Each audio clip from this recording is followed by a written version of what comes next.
എല്ലാവർക്കും സ്വാഗതം. യഥാർത്ഥ സമ്പത്ത് എന്ന് പറഞ്ഞാൽ എന്താ? പണമാണോ അതോ മനസ്സമാധാനമാണോ? ഈയൊരു ചോദ്യത്തിന് പതിറ്റാണ്ടുകൾക്ക് മുൻപ് കിട്ടിയ ഒരു ഉത്തരം അത് നമ്മുടെ ഇന്നത്തെ ജീവിതത്തെ എങ്ങനെയാണ് മാറ്റാൻ പോകുന്നതെന്ന് നമുക്ക് നോക്കിയാലോ. 1958 നിന്നുള്ളൊരു സന്ദേശമാണ് നമ്മൾ ഇന്ന് മനസ്സിലാക്കാൻ പോകുന്നത്. അപ്പോ ഒന്നുകൂടി ചോദിക്കാം, എന്താണ് യഥാർത്ഥ സമ്പത്ത്? ഒരു വലിയ വീട്, അല്ലെങ്കിൽ ബാങ്കിൽ കുറേ പണം, അതോ ഇനി ഇതൊന്നുമല്ലാത്ത നല്ല ശാന്തമായൊരു മനസ്സോ? ഈയൊരു ചോദ്യം നമ്മുടെ മനസ്സിൽ വെച്ചുകൊണ്ട് നമുക്ക് ഈ യാത്ര തുടങ്ങാം. നമ്മളിൽ മിക്കവരും ഈ സമ്പത്തൊക്കെ കണ്ടെത്താൻ ഓടുന്നത് പുറമേയുള്ള ലോകത്തല്ലേ?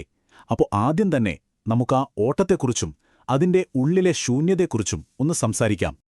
നമ്മുടെ കഥ തുടങ്ങുന്നത് ഒരു മരുഭൂമിയിലാണ് കേട്ടോ. അവിടെ രോഹൻ എന്നു പേരുള്ള ഒരാൾ, പുള്ളി സ്വർണ്ണനാണയങ്ങൾക്ക് പിന്നാലെ ഓടുകയാണ്. പക്ഷെ ഒരു പ്രശ്നമുണ്ട്, അത് യഥാർത്ഥത്തിലുള്ളതല്ല, വെറുമൊരു മരീചികയാണ്. ഇത് ശരിക്കും അടങ്ങാത്ത ആഗ്രഹങ്ങളുള്ള നമ്മുടെയൊക്കെ മനസ്സിന്റെ ഒരു പ്രതീകമാണല്ലേ, വെറുതെയുള്ള ആ ഓട്ടം. അപ്പോൾ നോക്കൂ, എങ്ങനെ പുറമേയുള്ള ഓരോന്നിനു വേണ്ടി നമ്മൾ ഓടുമ്പോൾ പലപ്പോഴും നമ്മുടെ ഉള്ളിലാണ് ഒരു വലിയ ശൂന്യത ഉണ്ടാകുന്നത്.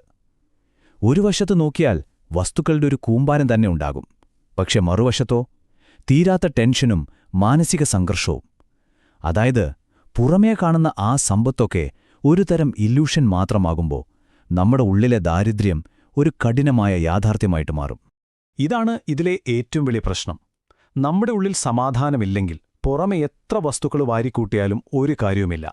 അതൊന്നും വെച്ച് ഉള്ളിലെ ആ ശൂന്യതയെ മറയ്ക്കാൻ നമുക്ക് കഴിയില്ല. ഈയൊരു ആശയം അത് നമ്മുടെ മനസ്സിൽ ശരിക്കും പതിയണം. അസംതൃപ്തിയാണ് ഏറ്റവും വലിയ ദാരിദ്ര്യം, ശരിയല്ലേ?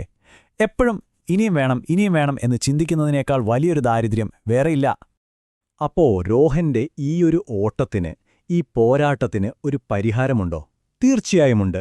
ഇനി നമ്മൾ കാണാൻ പോകുന്നത് കഥയിലെ ഒരു ടേണിംഗ് പോയിന്റാണ്. ജ്ഞാനത്തിന്റെ ഒരു ചെറിയ വെളിച്ചം എങ്ങനെയാണ് ഈ ഓട്ടത്തിന് ഒരു ഫുൾ സ്റ്റോപ്പ് ഇടുന്നതെന്ന് നമുക്ക് നോക്കാം. പെട്ടെന്നാണത് സംഭവിക്കുന്നത്. ആകാശത്തുനിന്ന് ഒരു സ്വർണ്ണ പന്തം പോലെ ഒരു വെളിച്ചം താഴേക്ക് വരുന്നു. ആ വെളിച്ചം